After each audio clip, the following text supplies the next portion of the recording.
백남준 예술이 왜 유명한지 그게 아직까지 좀 궁금하죠. 그래서 그거를 선생님이랑 같이 천천히 좀 알아볼까 해요. 비디오에서도 나왔는데 백남준 하면 떠오르는 단어가 위대한 예술가? 어떤 게 위대한 예술가인지 모르겠고, 그리고 비디오 아트 창시자라는데 비디오는 옛날 옛적인데 그게 창시자라는 게 뭐가 대단한 거지? 이렇게 생각이 들고, 전위 예술가라는 표현도 있는데 이거는 더 한자여서 더 모르겠어요. 하나같이 다 어려운 말인데 지금부터 선생님이랑 천천히 알아보도록 할게요. 먼저 백남준 하면 백남준을 이해를 하려면 현대 미술에 대해서 알아봐야 돼요.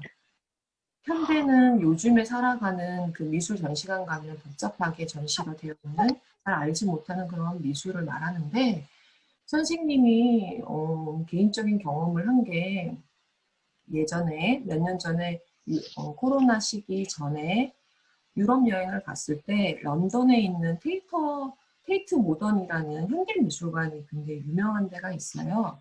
우리나라로 치면 국립현대미술관 같은 미술관이에요. 거기에 친구들이랑 같이 놀러 갔었는데 한국 작가 중에 여성 작가인데 이름이 이불이에요. 덮고 자는 이불이 아니라 사람 이름이 이불이에요. 엄청나게 영향력 있는 세계적으로 유명한 백남준처럼 유명한 작가인데 그 작품이 걸려 있는 거예요.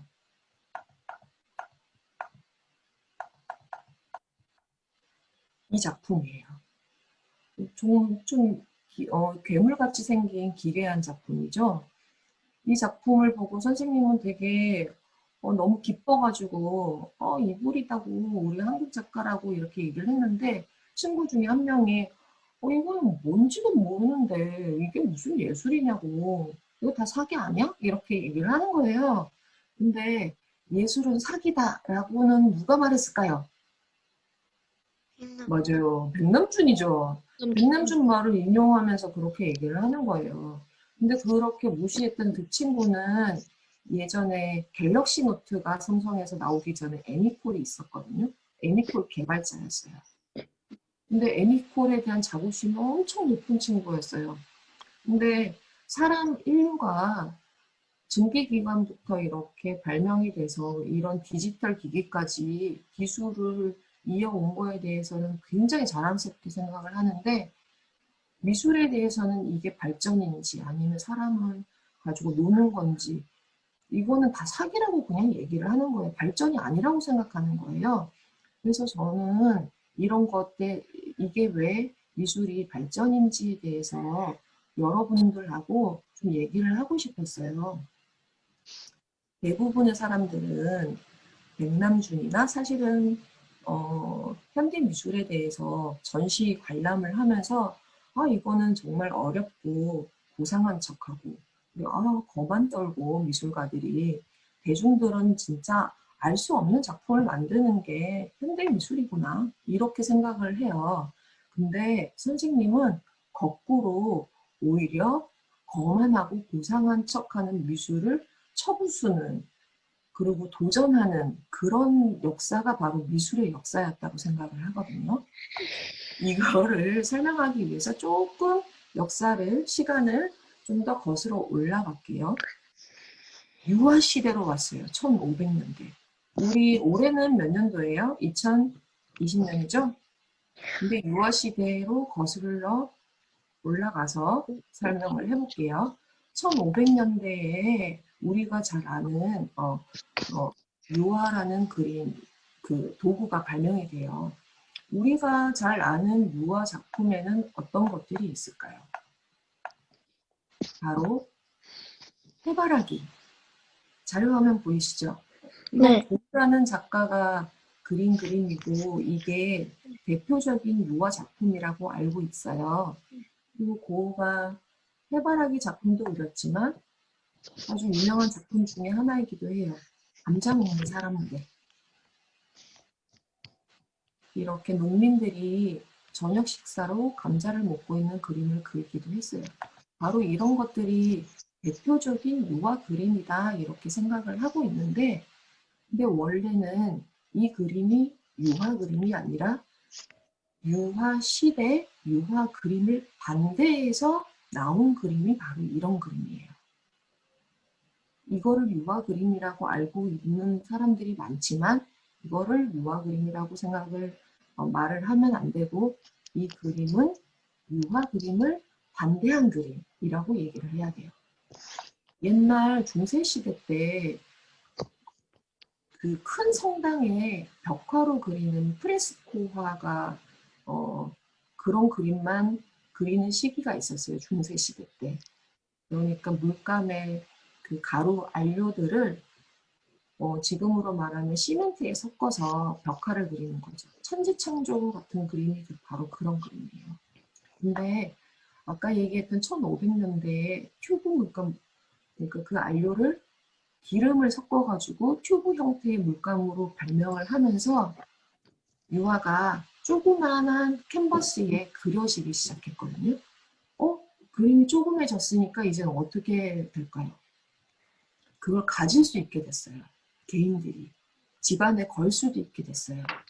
그래서 바로 이런 시대가 된 거예요. 그러면 이런 그림들을 누가 샀을까요? 돈 없는 사람들? 아니면 돈 많은 사람들? 알아맞혀 보세요. 바로 돈 많은 사람들이 이런 그림들을, 유화 그림들을 사모으기 시작했어요. 유화라고는 물감이 발명이 돼서 조그맣게 액자로 그리는 스타일을 완성하게 되고, 그래서 이 유화 그림들은 원래 귀족들에게 팔리는 그림이었어요. 그게 바로 유화 그림인 거예요. 그러면 권력가들이 귀족들이 예술가들한테 주문을 할 때 어떤 그림을 주문하냐면 내가 굉장히 위대해지게 보이게 엄청 멋있어 보이게 그려줘. 우리 셀카 찍을 때 예쁘게 찍잖아요. 그런 것처럼 엄청 내가 높은 사람인 거를 확인시켜 주고 싶은 거예요. 그래서 예술가들한테 그렇게 부탁을 해요. 그리고 내가 보물들이 이런 보물들이 있으니까 이런 거를 그려줘. 그 유화 그리는 방식이 어떻게 되냐면 반짝이는 보석들을 더 반짝거리게, 더 부유해 보이게, 그리고 사람을 그릴 때 더 많이 위대해 보이게 그리기 시작한 거예요. 그래서 귀족들이나 권력자들이 더 자신의 권력을 그리고 부유함을 뽐내기 위해서 유화라는 그림이 탄생했고 이게 1900년대까지 이런 그림을 유화라고 해요. 이 자료화면에서 보시면 빌헬름 대공이라는 귀족이 자기 집안에 이렇게 유화 그림을 전시를 하는 게 그때는 맞아요. 돈 많은 사람들이 이거는 최고의 취미였어요. 이때 당시에 사람들은. 그래서 그림 그리는 사람들은 다른 걸 그릴 수가 없고 이런 그림만 그렸어야 해요. 그리고 빌헬름 대공의 초상화를 보여줄게요. 아주 멋지게 그렸죠.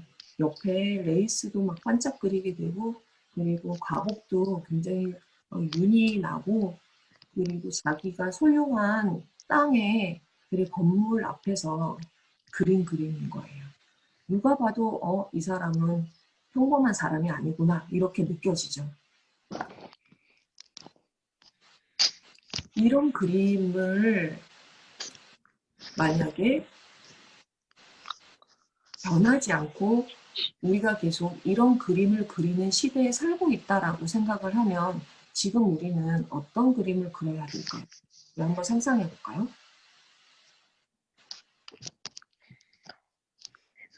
변하지 않고 이런 유화만 그려야 돼. 그러면 누구를 우리는 그려야 될까요? 지금 현재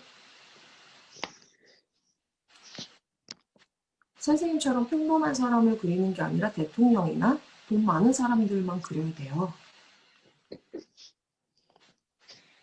아니면 기업들의 총수나 유명한 사람들, 연예인이나 이런 그림만 그려야 되죠. 그런 것만 예술이다라고 생각을 했을 거예요. 미술이 원래 미술할 때 미자가 아름다운 미자거든요. 아름다움은 바로 돈 많은 사람들이 아름답다라고 생각하는 그런 작품인 거예요. 그런 시대에서 바로 이런 사람이 태어나요. 지금까지 그런 유화는 돈 많은 사람들만 예쁜 게 아니라 평범한 사람들도 멋있어질 수 있다. 이렇게 생각하면서 렘브란트는 자기의 자화상을 그려요. 선생님이 묻고 대답하는 게 많아서 음소거를 제거하고 자유롭게 대답을 해주면 좋겠어요. 선생님이 조금 시끄러우면 조금 목소리를 자제해 주세요 라고 얘기를 할 테니까 자유롭게 얘기를 해주셔도 돼요. 렘브란트 그림이랑 그리고 아까 얘기했던 빌헬름 대공의 그림이랑 어떤 점이 좀 다르게 느껴져요?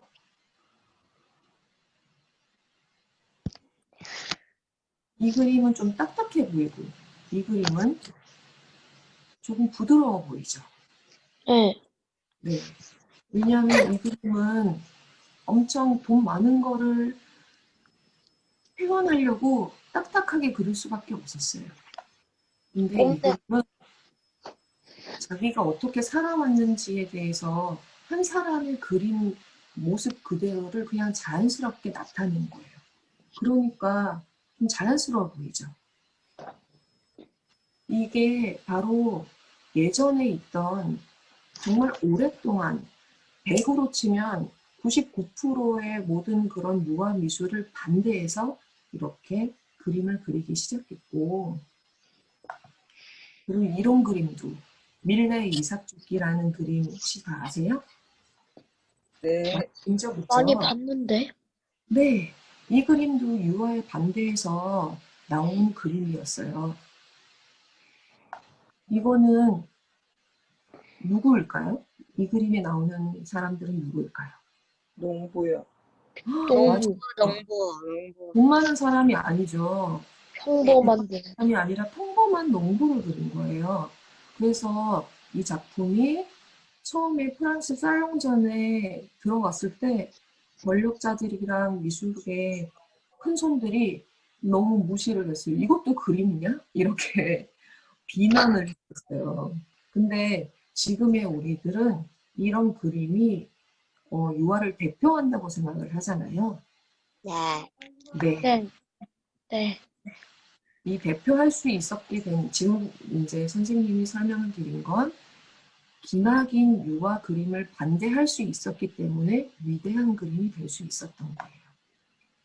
그래서 이 밀레 작품을 권력자들은 어떻게 얘기를 했냐면 프리미티브라고 영어로 얘기를 했는데 이 프리미트라는 뜻이 뭐냐면 원시 부족할 때 원시적이다. 이거는 미개하다. 이 미개한 예술이야. 프리미티브한 예술이야. 이렇게 얘기해서 이 그림을, 밀레 그림을 프리미티브 아트라고 얘기를 하거든요. 근데 거꾸로 인류 역사상 이 그림은 위대한 그림이 될 수 있었던 거죠. 권력에 반대해서.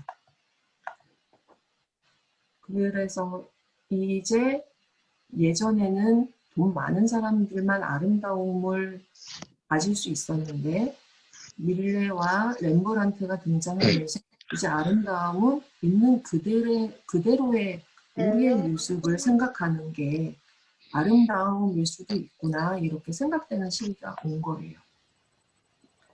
근데 한편에서는 예전에는 그 유화 시대에 화려한 그림들은 귀족들이 샀는데 이 그림들은 또 시간이 가면 갈수록 새로운 자본가 계급이 사기도 했어요.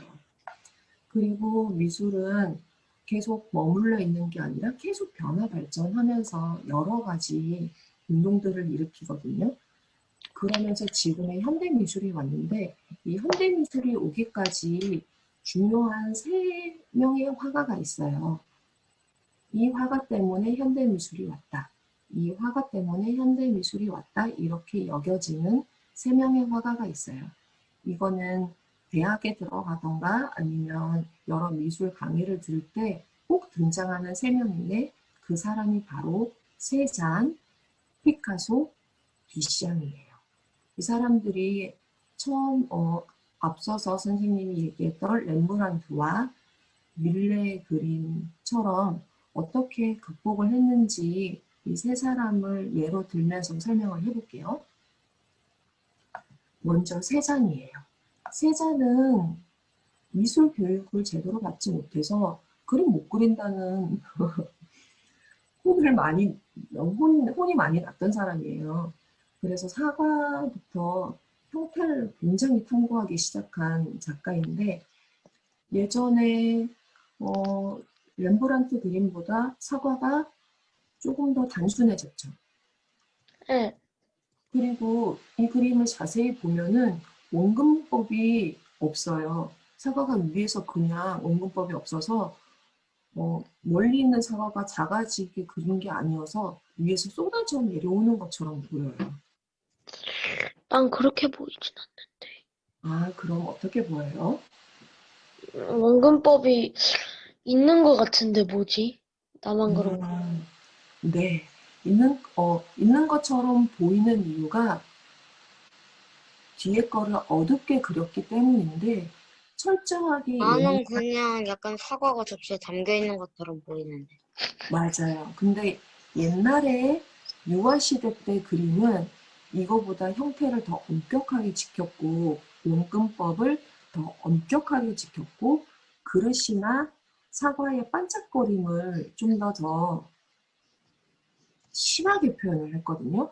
그거에 비해서 엄청나게 충격적인 작품인 거예요.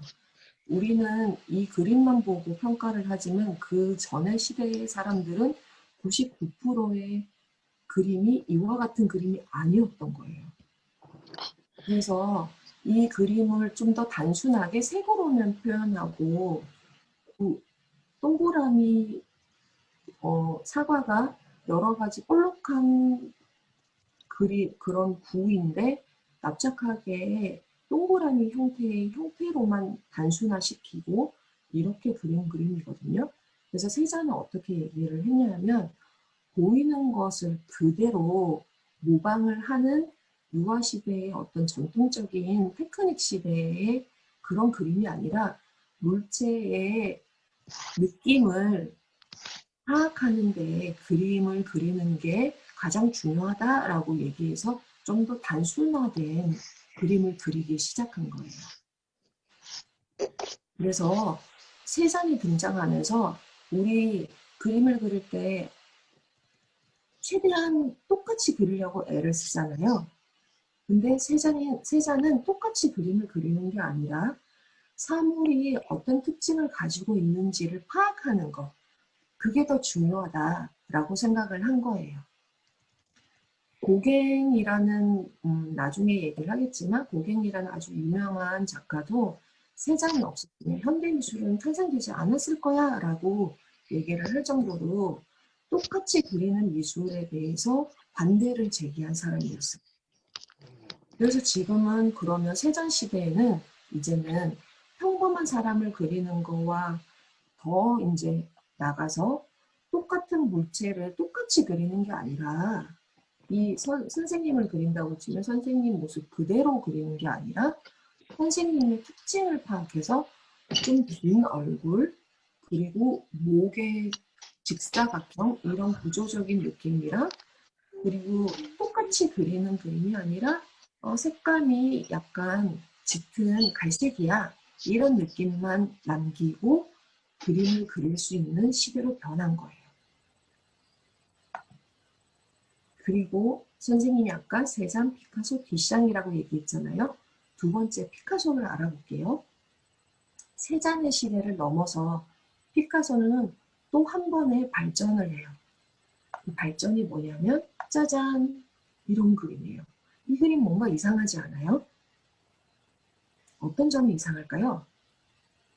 못생겼죠? 오른쪽은 옆모습이고 왼쪽은 앞모습이에요. 섬뜩해요. 네. 섬뜩하게 보일 수도 있어요.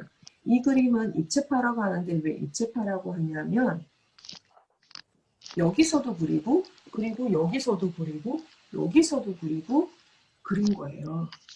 처음에 지금까지 본 미술은 작가가 하나의 눈으로 얼굴이 창백해요. 맞아요. 색깔도 무시했어요. 하나의 관점으로 그림을 그린 거예요. 이 사과를 한번 볼까요? 관찰자가 한 명이에요. 근데 이 그림은 이쪽에서 보고 있는 사람, 이쪽에서 보고 있는 사람, 여러 방면의 사람의 본 모습을 짬뽕을 시켜놓은 거예요. 완전히 그림 그리는 방식의 에나멜, 마치 척키 여자친구 같죠? 여러 여러 눈을 이쪽에 사방에다가 꽂아놓고 그거를 한꺼번에 본 그림을 그려놓은 거죠. 지금까지는 한 명의 관찰자 작가만 보는 그림을 그렸는데 여러 가지 가상의 눈을 여러 공간에 띄워놓은 거예요. 그래서 그림 그리는 방식을 완전히 파괴를 한 거죠. 그래서 고정관념 하나를 없애버린 거예요, 이 사람. 한 명의 작가만 하나의 눈으로만 그려야 된다라는 고정관념을 깨버린 거죠. 아, 이제 아름다움은 이제 하나의 한 시간에 의자에 계속 앉아서 보고 그리는 게 아니라 상상으로 이쪽에서 본 모습, 저쪽에서 본 모습을 같이 그릴 수도 있구나라고 생각이 변하게 되는 거예요. 그리고 마지막으로 선생님이 세잔, 피카소 마지막에 언급했던 뭐지? 르시앙. 네, 보자긴 것 같죠. 외국에는 이게 변기예요. 우리나라는 변기 모습이 조금 다른데 처음에 외국에서 변기 모양이 등장했을 때는 이런 식으로 만들어졌어요. 어디에서나 볼 수 있는 변기를 미술관 갤러리에 전시를 한 거예요. 이거는 정말 세상이 뒤집어졌어요. 실제 이 변기가 전시될 때의 연도가 1917년이에요. 17년이 바로 사회가 뒤집어졌던 시기이기도 했거든요. 예전에 귀족이랑 그리고 자본가들이 있던 시대에서 노동자들이 혁명을 일으킨 러시아 혁명이 있었던 시기이기도 해요. 사회적인 얘기는 좀 뒤로 미루고요. 그런 사회적 혼란 뒤에 나온 작품인데 작가는 이렇게 생각을 했어요. 왜 작가가 작품을 그리는 게 미술일까? 라는 질문을 던져요. 그것도 고정관념이죠. 원래 있던 작품이 나한테, 원래 있던 이런 물컵이 나한테는 아주 특별한 의미야. 그리고 나한테는 제일 아름답다고 생각해. 라고 생각을 하면 이것도 전시를 할 수 있는 거예요. 누구나 다 가지고 있는 컵이지만 이거가 작가 자신이 특별히 아름답다고 생각을 하면 미술관에 전시를 할 수도 있는 거야 라는 생각으로 뒤집어 버린 거죠. 그래서 뒷장이 실제로 이렇게 말해요.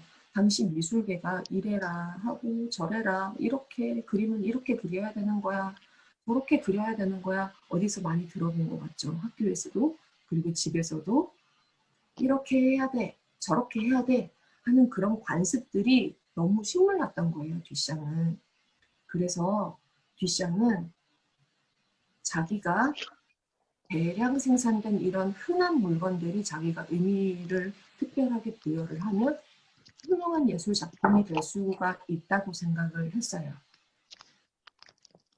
유화 발명에서부터 손재주로 그리는 전통적인 그림 방식 자체를 이제는 완전히 벗어난 거죠. 고정관념이라는 거를 이렇게까지 뒤집을 수 있냐? 라는 생각을 할 정도로 엄청난 사회적 변화였던 거예요. 뒷장은 평생 이런 생각을 했어요. 뒷장이 가지고 있는 취향, 이런 게 내가 가지는 취향 이런 게 바로 아름다움인데 이 취향도 변하는 거고 취향이 똑같이 굳어져 가는 것을 피하기 위해서 한평생 애를 썼다. 이런 얘기를 했어요. 우리도 그리고 선생님도 바로 그렇게 사는 게 해답이라고 생각을 하면서 살고 있어요. 미술 작품이 아닌 미술 작품은 만들 수 없을까? 그리고 캔버스에 그림을 그리는 방식 이외에 또 다른 창의적인 방법은 없을까? 아름다움 자체가 어떤 대상을 그리는 행위라고 고정관념을 뛰어넘을 수 없을까?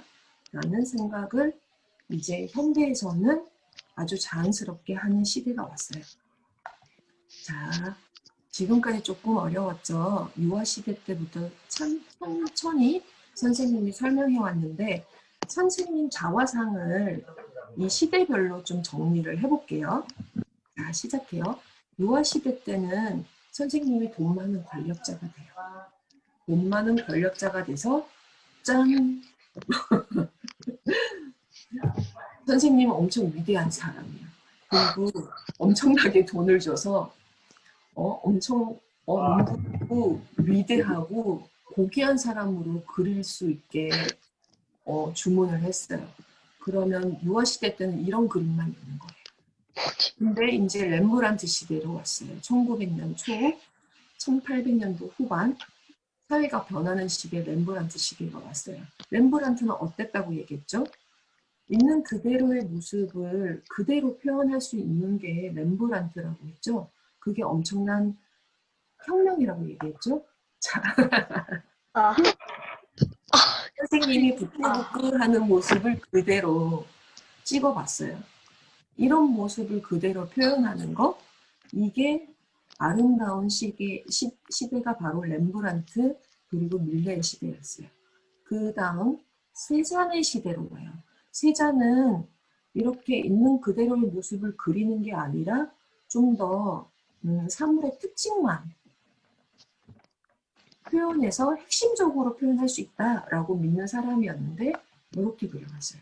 선생님은 얼굴이 굉장히 긴 편이고요. 목이 굉장히 긴 사람이에요. 딴 사람들보다. 그래서 이렇게 그리는 거예요. 긴 식으로. 똑같이 그리는 게 아니라 선생님의 특징을 파악해서 그려보는 거예요. 이제는 똑같이 그리는 시대가 아니라 선생님이 어떻게 생겼는지 특징을 파악해서 그리는 시대가 왔어요. 이렇게 변화했죠? 그 다음 누구였죠? 우리가 배운 게 피카소. 짠! 선생님이 이렇게 있는데 선생님이 이렇게 본 모습만 그리는 게 아니라 어떤 눈은 여기에 가 있고 어떤 눈은 여기에 가 있고 어떤 눈은 의자에 가 있고 이렇게 카메라에 비친 모습만 그리는 게 아니라 여러 가지 형태로 그리는 게 바로 피카소의 방법이었어요. 그 다음에 바로 뒷샹이죠. 뒷샹은 좀 어려워요. 뒷샹은 물질을 굉장히 치장하고 교묘하게 멋지게 그리는 데 있는 게 아니라 어떤 게 아름다움인지 깊이 생각하는 거에 있다고 생각을 했어요.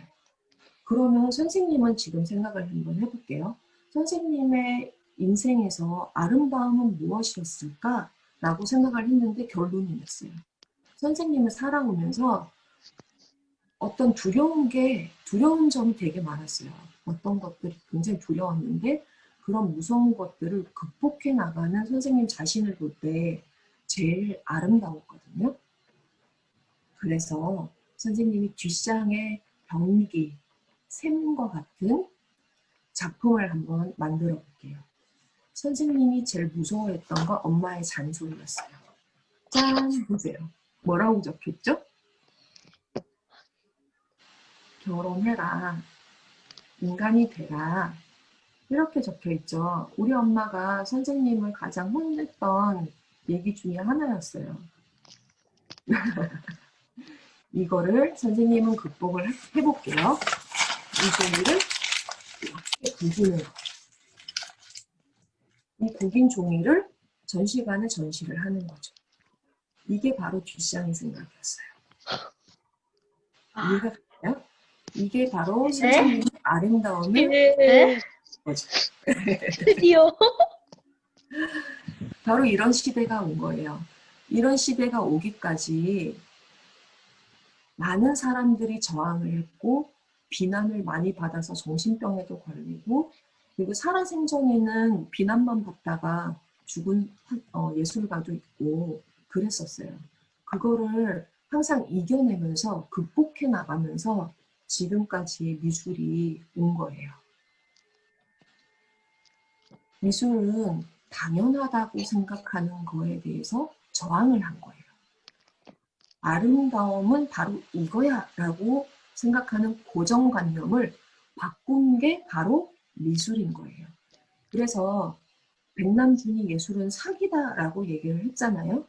그게 바로 늘 새로운 시도를 하는 예술이 사기라고 얘기하는 게 아니라 예전 방식만 고정관념으로 이게 바로 이런 게 미술이야. 원래는 이게 미술이거든 라고 얘기하는 태도를 사기라고 얘기를 한 거예요. 현대미술이 사기일까요, 그러면? 처음에 했던 아니요. 질문이죠? 뭐라고요? 현대미술은 사기일까요? 아니요.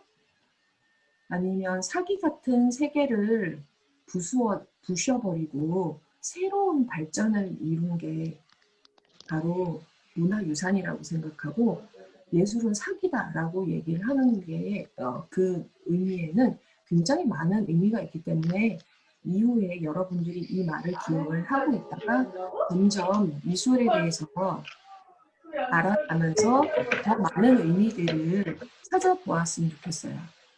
이제 선생님이 조그만한 팁을 하나 드릴게요. 선생님이 지금까지 얘기했던 건 그림을 그리는 거, 그것만이 예술이 아니라고 얘기를 했죠. 지금 현대미술은 아주 멀리까지 왔어요. 선생님의 팁. 네. 화가는 그릴 화자예요. 그래서 미술 작가들을, 예술가들을 화가라고만 부르면 안 돼요. 이제 우리는 작가라고 얘기를 해야 돼요. 왜냐하면 지금 시대에는 그림을 그리는 작가들도 있지만 만드는 작가, 그리고 비디오 아트 작가, 여러 가지 좀 웃긴 거지만 파리를 이용한 작가, 머리카락으로 그림을 그리는 작가, 그리고 무용처럼 이렇게 행위를 하는 작가, 여러 가지 작가들이 많기 때문에 우리는 그림을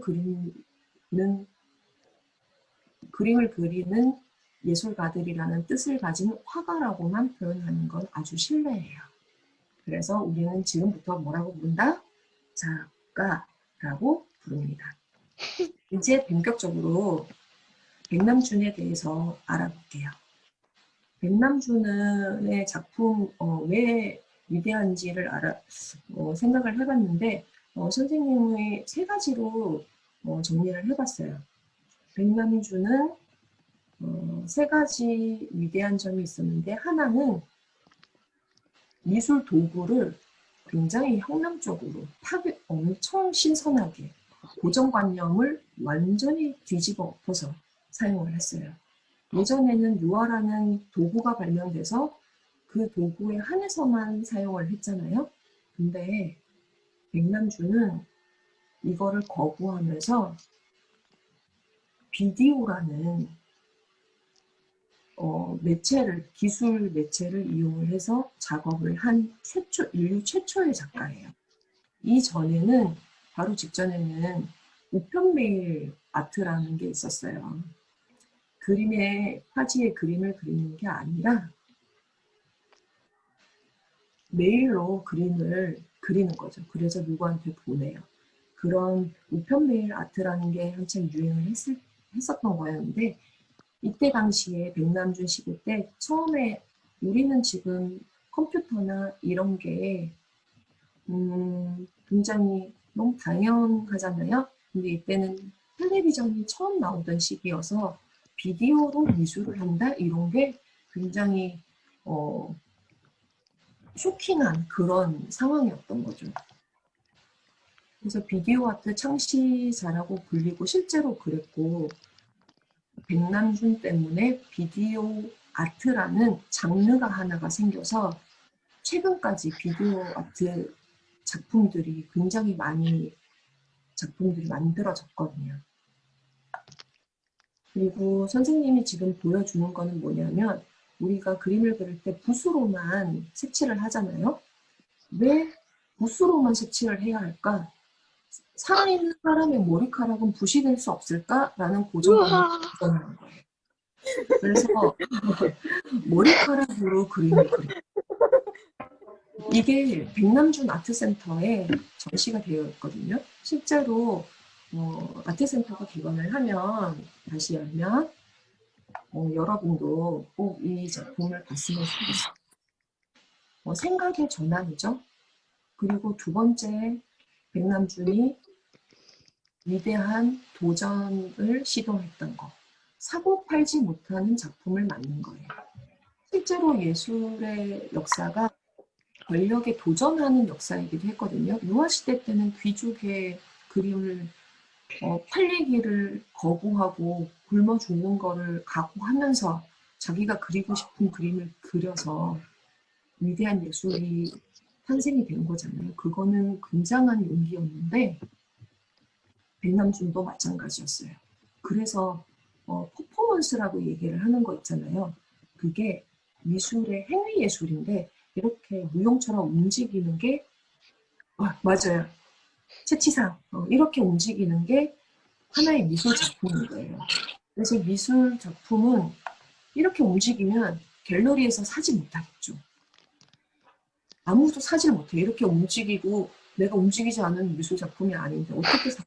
그래서 팔지 못하는 작품을 처음에는 만들기 위해서 이런 행위 예술을 하기 시작해요. 이것도 대단한 생각의 전환이었던 거예요. 그래서 지금 자료 화면은 뭐냐면 백남준이 바이올린을 뉴욕 시내에 끌고 다니면서 바이올린을 키는 게 아니라 바이올린을 끌고 다니면 무슨 소리가 나겠어요? 달그락 달그락 달그락 이런 소리가 나죠. 그런 소리가 바로 음악이다라고 얘기를 하는 퍼포먼스였어요. 행위 예술이었어요. 그리고 이렇게 끌고 다니는 게 끝나면 미술관에서 전시가 안 되겠죠? 그리고 또 하나 소개해드릴 작품은 뭐지? 굿모닝 미스터 오웰이에요.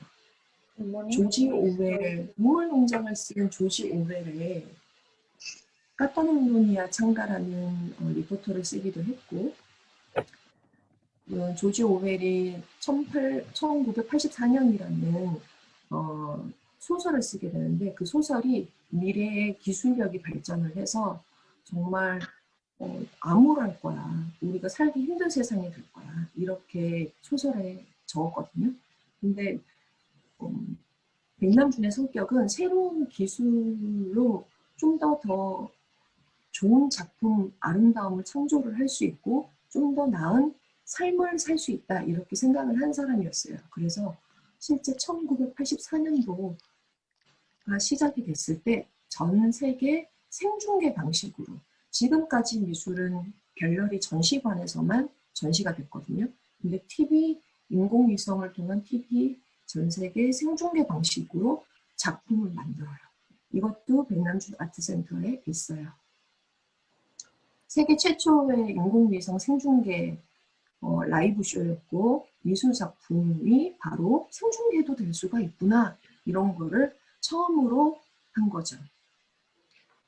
물론 사고 팔지 못하는 작품을 만들려고 예술가들이 여러 백남준이 행위예술 그리고 생중계 방식을 택했던 것처럼 다른 미술가들은 산을 천으로 감싸버린다던가 그게 대지 미술이거든요. 갤러리 안에 못 들어오잖아요. 그런 미술들은. 그런 미술을 한다던가 여러 시도를 했지만 나중에는 갤러리가 사진을 찍어서 그리고 영상물을 남겨서 갤러리 전시를 해서 그런 시도를 하기도 하지만 모든 작가들은 사고 파는 그런 상품에 반대하는 미술을 많이 시도했고 그 중에 바로 최고가 백남준이었던 거예요. 또 하나는 고정관념을 깨는 예술, 지금까지도 고정관념을 깨는 예술이었는데 또 하나의 고정관념이 있었어요. 뭐냐면 바로 이거예요. 우리는 지금 어디 미술 전시관에만 가도 손을 이렇게 딱 터치하면 미디어 화면이 막 바뀌고 이런 거 많이 봤죠. 그게 관객이랑 작품이랑 상호작용하는 거를 한다는 의미에서 인터랙티브 아트라고 하는데 상호 교류, 서로 우리가 교류한다라는 의미로 그런 아트를 만드는 게 너무 당연한 세상인데 그걸 처음 만든 게 바로 백남준이에요. 이게 참여TV라는 거고 이것도 백남준 아트센터에 있거든요. 관객이 소리를 지르면 화면이 바뀌거나 관객이 보이면 TV 화면에 나타나서 작품이 완성이 되는 거예요. 관객이 참여해서 예술 작품을 만든다는 의미에서 참여TV인 거예요. 이거를 전 세계 최초로, 인류 최초로 시도를 했던 사람이 바로 백남준인 거예요. 자, 여기까지 백남준의 특징, 하나, 둘, 셋, 세 가지를 알아봤는데 마지막으로 더 중요한 플럭서스 운동에 대해서 간략하게 선생님이 설명을 할게요. 우리 비디오 볼 때 플럭서스 운동에 대해서 백남준이 창시자였다고 얘기를 했잖아요. 미술가들, 굉장히 유명한 미술가들이 전 세계 미술가들이 모여서 플럭서스 운동이라는 거를 펼쳐요. 60년대, 70년대, 1960년대, 70년대. 플럭서스라는 얘기가 단어가 좀 어려운데 영어라서 그래요. 이거는 바로 흐르다라는 영어인데요. 플럭서스 운동이 굉장히 중요한 이유가 중요한 이유를 지금 좀 설명을 드릴게요. 예술은 사회 변화랑 떨어져서 움직이는 게 아닌데 사회가 어떻게 변하면 예술가들은 그걸 굉장히 민감하게 받아들여요. 러시아 혁명가 트로츠키라는 사람이 있었는데 예술가들을 카나리아라고 표현을 했거든요. 그 이유는 카나리아 옛날에 광부 일을 할 때 석탄 캐는 일을 할 때 광이 무너져서 숨지고 그리고 공기가 희박해져서 숨지는 사건이 굉장히 많았어요. 그래서 광부들이 카나리아를 들고 불 속으로 들어갔거든요. 왜냐하면 카나리아는 굉장히 예민한 동물이어서 사람이 느끼지 못하는 산소가 없어지면 바로 죽어버리는 거예요. 되게 예민한 새였던 거예요. 그래서 예술가들이 사회의 어떤 움직임이나 변화를 빨리 아는 그런 사람들이라고 해서 카나리아라는 비유를 한 거예요. 그것처럼 플럭서스 운동도 바로 카나리아와 같은 그런 운동이었는데 그때 당시에 1960년도에는 흑인 차별에 대해서 그때는 흑인이 똑같은 사람의 인권이 없었고 흑인도 똑같은 사람이다 차별하지 마라 이런 운동이 엄청나게 있었고 여자들도 동등한 대우를 받지 못했어요. 여자들은 남자들과는 달라 이렇게 여겨지는 시기였는데 여자에 대해서도 차별하지 말라 뭐 이런 운동들이 굉장히 많이 펼쳐지고 베트남의 전쟁도 전쟁은 부당한 것이야 라고 얘기를 했던 그런 사회적 분위기가 있었고 그런 분위기에 힘을 얻어서 플럭서스도 고정관념에 대한 운동을 시작을 했던 거예요. 나중에 시간이 지금 많이 지나서 좀 더 천천히 알아보겠지만 이 플럭서스 운동의 선두주자가 바로 백남준이었다는 것. 그것도 굉장히 놀라운 지점이죠. 플럭서스 운동에 대해서 하나 예를 들어볼게요.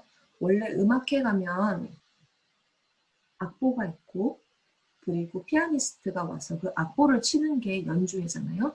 근데 플락서스의 창시자인 존 케이지가 어떤 연주회를 열었냐면 4분 33초만의 길이의 곡을 작곡을 해요. 그래서 유명한 피아니스트를 모셔다 놓고 가만히 피아노 앞에 4분 30초 동안 앉아 있어요. 그러다가 퇴장을 해요. 아무것도 연주하지 않는 게 바로 음악이다라는 메시지를 준 거예요.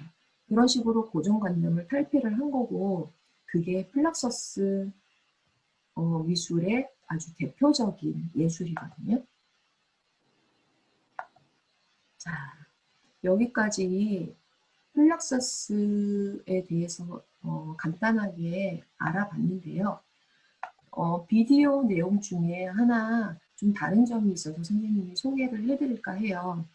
다다익선이 고장이 났고 이게 국립현대미술관에 있는 것이고 88 올림픽 기념으로 그 개천절을 상징하는 1300개 모니터로 다다익선 이 모니터 작품을 백남준이 남겼어요. 근데 이게 고장이 나서 옛날 방식으로는 복구를 할 수가 없어서 고장난 채로 있거든요, 지금.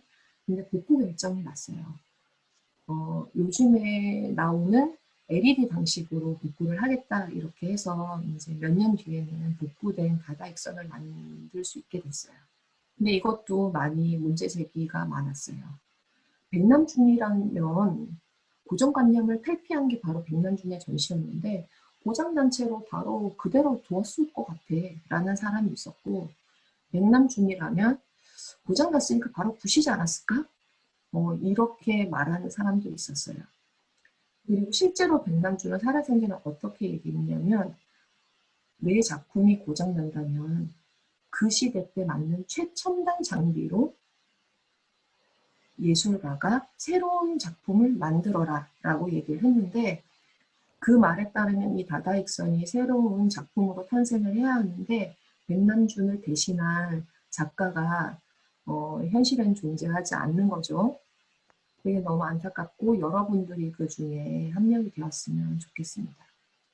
그러면 마지막으로 저의 백남준에 대한 소개는 끝이 났고요. 여러분 선생님이 생각하는 아름다움에 대해서 생각을 해봤는데 여러분이 생각하는 아름다움이 뭔지 고정관념을 탈피해서 하나씩 얘기해보는 시간을 가지고 마치는 게 어떨까 생각을 하거든요. 네. 이거는 백남준이 그린 호랑이 드로잉인데 너무 귀여워서 가져왔어요. 그리고 백남준 아트센터는 용인시에 있지만 백남준 생가는 원래 살던 어린 시절에 살던 집은 종로구 창신동에 백남준 기념관이 있어요. 그리고 아름다움에 대해서 우리가 얘기하기 전에 한 가지 사례를 얘기를 해주겠는데 이게 미술 배우면은 제일 먼저 배우는 그러니까 미학에서 미술을 다룬 아름다움을 다루는 학문에서 제일 먼저 나오는 얘기인데 이게 지금은 철거된 서울의 아현동의 골목길이에요. 여기 살던 사람들은 아주 더럽고 불결하고 낙후되었고 아주 가난함의 상징이었거든요. 근데 이 골목길이 어떤 전문가들한테는 아름다운 골목에 전 세계 골목에 100개 골목 중에 하나로 우리나라 골목이 이 골목이 뽑혔어요. 그러면 어떤 사람은 이게 아름다움이라고 생각하지만 어떤 사람은 이게 아름다움이라고 생각하잖아요. 아름다움 기준 자체가 완전히 다른 거예요. 그래서 어떤 거는 아름다운 거야. 어떤 거는 아름답지 않은 거야. 이렇게 단정 지어서 내리는 게 아니라 자신이 생각하는 아름다움을 찾아가는 게 바로 미술을 그리는 자세가 아닐까 그런 생각을 하면서 여러분들의 아름다움에 대한 생각을 좀 알아볼게요. 먼저 마이크를 끄고 있는 강한솔 친구는 아름다움이 어떤 거 생각이 들어요?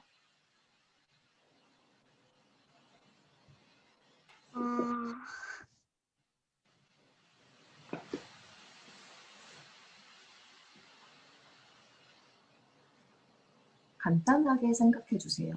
자기 외모도 괜찮고, 아니면 자기가 했던 행동도 괜찮고, 아니면 친구 얼굴도 괜찮고. 아,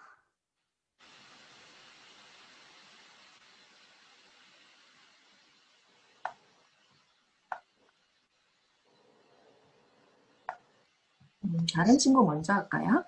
네, 생각이 안 나요. 네, 먼저 발표할 사람, 아, 네, 예나, 예, 한예나 해주세요. 원래 아름다움이라고 하면은 외면적 아름다움이라고 생각하는데 저는 내면적인 아름다움도 아름다움이라고 생각해요. 아, 그러면 예나의 어떤 아름다움이 있을까요? 내면에는. 뭐 따뜻한 아름다움 뭐 이런 것도 있는 것 같아요. 아, 네. 그리고 다른 친구는요? 손 들어주세요. 네, 민재. 오디오 꺼. 평화요. 아, 평화가 아름답다고 생각해요? 와, 기발한 생각이네요. 그리고 다른 친구는요? 이렇게 했던 친구, 하은이. 음소거 해주고요. 네. 아, 하은이는 어떻게 생각해요? 어, 백남순처럼 생각해 볼게요. 음, 아름다운 거는, 생각나는데 자식이 이게 틀렸대.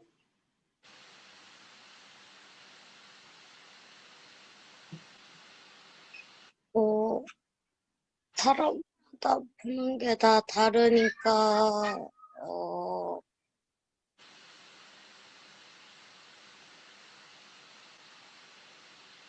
해야 되지, 이거를.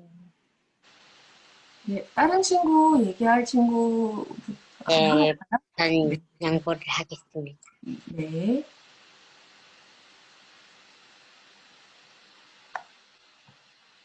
네. 그러면 황지우 학생은 친구는 어때요?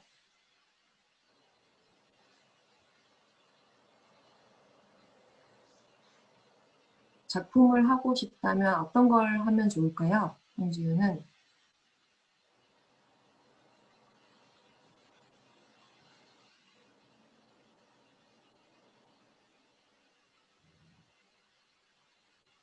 네, 그러면 다들 어려워하니까 얘기하고 싶은 사람 손 들어주세요.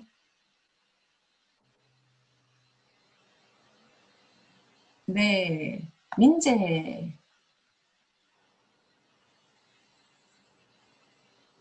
음소거 꺼주세요. 아름다운 건 숲, 뭐요? 바다요. 바다요. 네, 너무 잘했어요. 그리고 다른 친구 하고 싶은 분, 채치상 친구. 저도 민재랑 비슷한데 네, 자연 환경? 우와. 그리고요, 다른 친구들.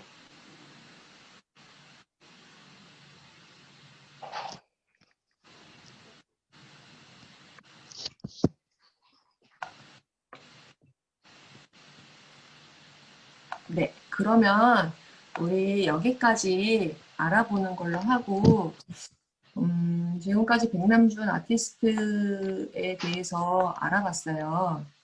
이분에 대해서 알기 위해서 미술이 고정관념에 대해서 어떻게 극복을 하려고 노력했는지 알아봤고, 백남준 아트센터가 바로 옆에 있는 게 너무너무 행운이라고 생각해요. 선생님은 가고 싶은 미술관이 독일에 있었는데, 크를러 밀러라는 미술관은 네덜란드 물짝에 있었어요. 그래서 정말 많은 돈을 들여서 며칠 동안 헤매면서 갔던 기억이 있었는데 여러분들은 바로 옆에 점심 먹고 바로 갔다 오면 되잖아요. 그래서 못 가신 분들은 꼭 방문을 해보세요. 선생님이 얘기했던 옛날 사람들은 바로 이런 식이었는데 고정관념을 이렇게까지 극복을 했구나, 이런 관점에서 미술 작품을 보면 좋은 시간이 될 것 같아요. 그러면 여러분도 오늘 만나서 반가웠고요. 예, 오늘 수고해 주신 선생님께 박수. 감사합니다. 예, 그러면 다음 주에 또 봬요. 여러분, 수고하셨어요.